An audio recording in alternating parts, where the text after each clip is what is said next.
मैं तेरा चांद। करवा चौथ का दिन था। रसोई पकवानों से महक रही थी। घर में आस पड़ोस में बेहद रौनक थी। तभी एक छोटी सी बच्ची के मन में यह सब देख कई सवाल आए और वो अपनी जिज्ञासावश माँ से बड़ी मासूमियत से बोली, माँ आज क्या है?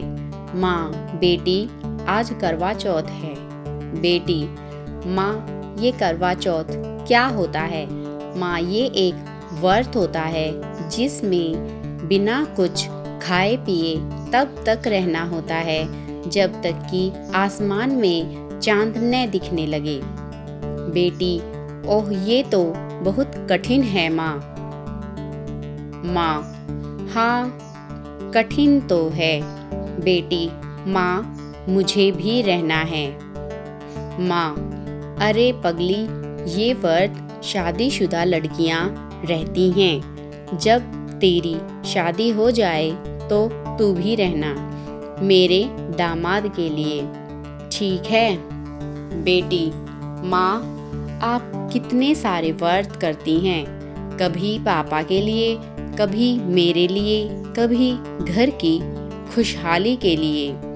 आज आपके लिए मैं व्रत करूँगी क्योंकि इतना कठिन व्रत अगर किसी के लिए रहना चाहिए तो वो है माँ यानी आप। इसलिए आपके लिए मैं रखूँगी यह व्रत। बेटे की बात सुनकर माँ वात्सल्य से भर उठी और हंस के बोली, अच्छा बाबा रह लेना, लेकिन आज सुबह तो तुमने नाश्ता कर लिया, इसलिए अगली बार जब फिर चौथ आए तब तुम भी व्रत रहना, ठीक है? दोनों के बीच संवाद यहीं खत्म हुआ। माँ रात की पूजा की तैयारियों में लग गई। देखते देखते शाम और फिर रात हो गई। चांद हमेशा की तरह इस बार भी भाव खा रहा था। आस पड़ोस की सुहागिन सब उसके इंतजार में थी।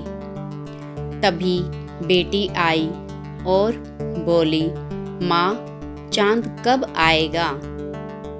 माँ आ जाएगा बेटी, तू परेशान मत हो। बेटी बड़ी मासूमियत से बोली, माँ मुझे जोरों की भूख लगी है। दरअसल मैं आपके लिए व्रत हूँ। मैंने सुबह के नाश्ते के बाद कुछ नहीं खाया। नाश्ते के बाद से मैं भी व्रत हूँ। माँ आश्चर्य में पड़ गई और छलनी उठा उसे निहारते हुए बोली, तेरी माँ ही तेरा चांद है। मुझे देख और जल्दी से कुछ खा लो बेटा। तभी छलनी के इस पार माँ और उस पार बेटी थी। माँ की आंखों से अपनी चांद सी बेटी को अर्घ देने के लिए आंसू गिर रहे थे। तभी एक पड़ोसी महिला उनसे बोली, अरे ये क्या कर रही हैं आप? इस छलनी से चांद के पहले किसी को नहीं देखा जाता। पति को भी चांद देखने के बाद ही देखते हैं छलनी से। माँ मन ही मन मुस्कुराई और सोचने लगी, मेरे इस चांद मेरी बेटी से पवित्र और भला कौन सा चांद होगा? तभी चांद आसमान पर उतर आया, जैसे वो भी इस दुर्लभ और मनोहर दृश्य की तस्वीर निकालना चाहता हो।